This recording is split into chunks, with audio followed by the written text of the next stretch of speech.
हे 3 किलो तांदळाचं पीठ आहे। जेवढं पीठ तेवढंच पाणी घेतलेलं आहे।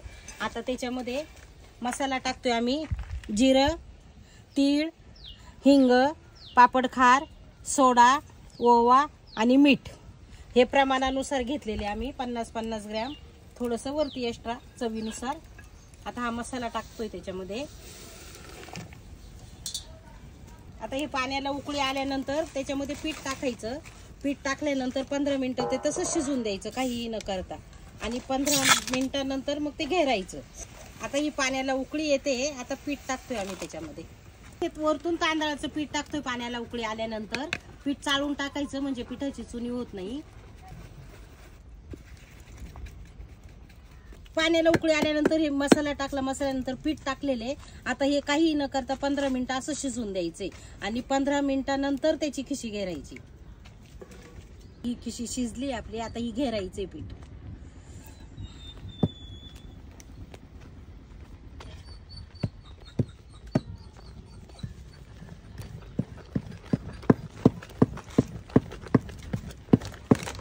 हे थोडं पाणी कमी पडले म्हणून आता वरतून परत थोडंसं पाणी टाकून खिशी एकदम लुसलुशीत करायची, म्हणजे पापड छान फुलतात।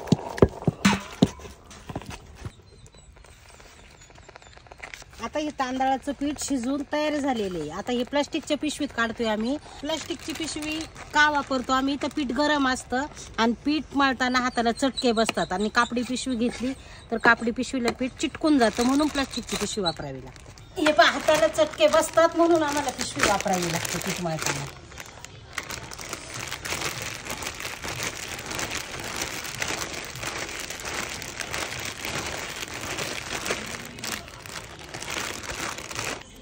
आता हे बघा, आमचं पीठ अशा प्रकारे तयार झालेलं आहे। याला लाटायची गरजच नाहीये।